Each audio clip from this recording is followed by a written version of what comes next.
Hey everyone, hope you are having a good day. I also had a good day, a very busy day, a productive day, one might say. I was running all over Brooklyn trying to look for an apartment. This was my first week of looking. I think it'll take me a couple of weeks, but hopefully I will find something soon.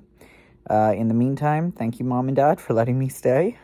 I very much appreciate you putting me up for the last couple of months until I get back on my feet and find a place. With that said, as much as I'd love to tell you more about my day, we got to dive right in. Welcome to another exciting episode of Éire's Epics in History. I'm your host, John. I'm a bit exhausted, so please forgive me if I'm not as enthusiastic as I usually am, but I do have some exciting content to tell you about in this episode. We're going to focus on the Protestant ascendancy and the impact it had on Ireland. And one way that it had a huge impact on Ireland was through a series of laws known as the Penal laws.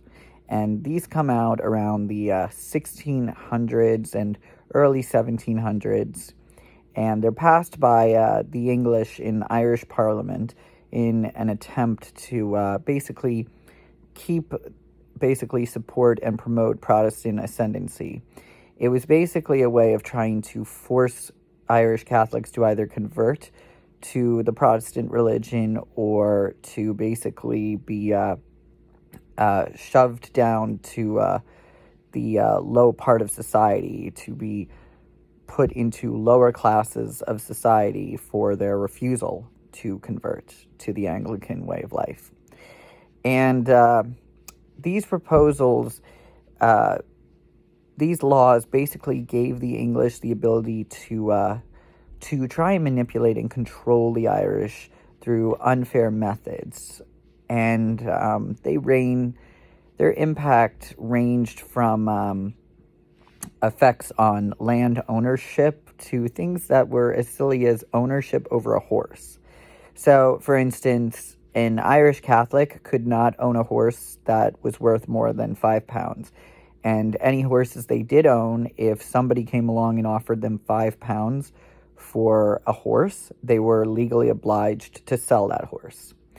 In regards to land ownership, the Irish Catholics had a choice. They could either convert to Protestantism or they could see their land cut down and dwindle through inheritance laws, which equally distributed the land among all the sons of a farmer. So if you were a farmer with 1,000 acres of land and you had like 5 sons, that 1,000 acres of land was split up among those 5 sons. And basically, it also affected things like schooling. Some areas, school for Catholics was not allowed. You were not able to send your children abroad to study. In regards to religion, there was sorry, somebody was calling me. But in regards to religion, you had the bishops and members of religious orders were banished. Priests were forced to register their names and their parishes and promise to uphold laws. And it basically, the whole idea behind these laws was to prevent Ireland from becoming a military, economic, or political threat to the British Crown and British Parliament. And the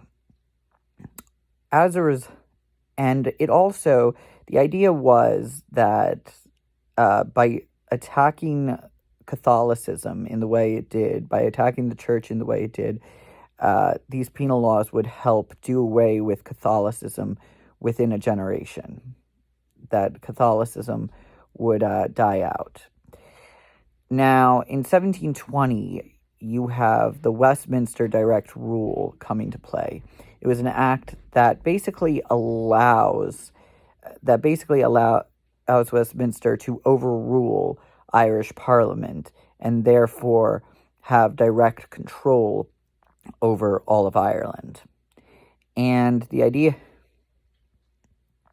and basically, this things just get worse from here. By 1778, 75% of the population is Catholic in Ireland, yet only about 5% of Catholics owned land.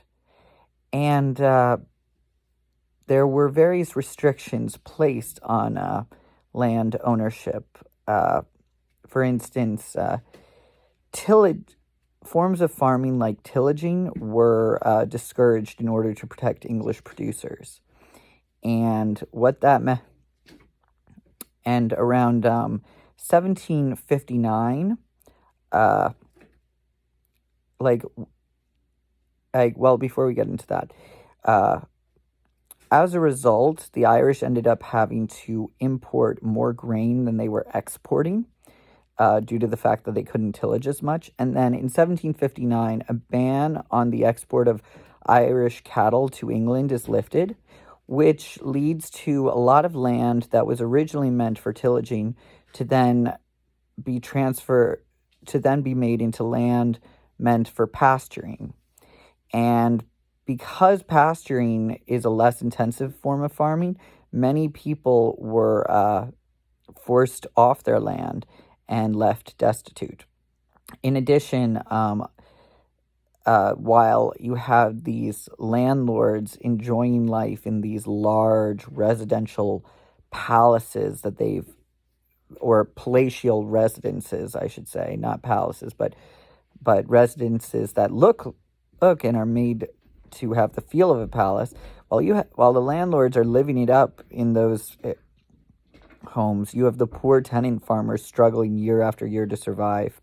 And it was especially hard in years where the crops failed. Many people died because they had nothing to fall back on. In fact, from 1727 to 1730, a devastating famine occurs in the South, causing many people to die. And in 1740 to 1741, their famine sweeps the whole nation, and many people die from starvation and disease, and but fear not, because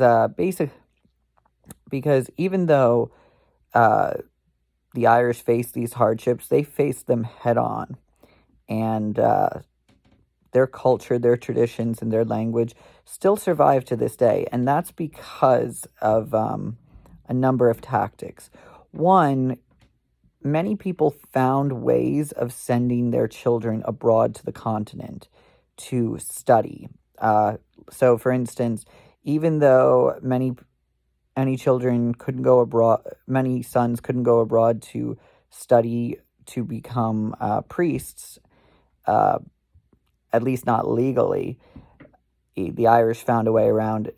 Many Irish people found a way around it, and many did go to the continent. They did study study to become priests, and that's how they helped to preserve their religious beliefs, because then they would just come back and practice the religion and its teachings with Irish Catholics.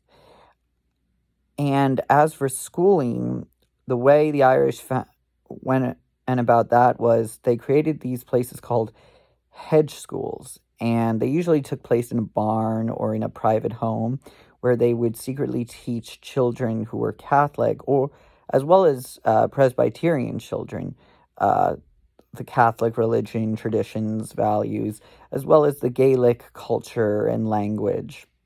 That's how they preserved it, along with traveling schoolmasters who would go from town to town, privately tutoring children. And then in about sorry, I'm having a total brain freeze right now. But basically, These these secret these tactics, they continue on and on up until the 1840s.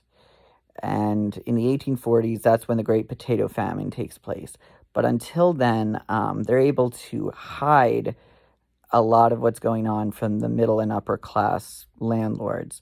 Um, Gaelic, the Gaelic works of literature are still being produced during these times. They're written in a certain vernacular that was meant to inform people orally and then was distributed in the form of manuscripts. These manuscripts were highly guarded, and carefully copied.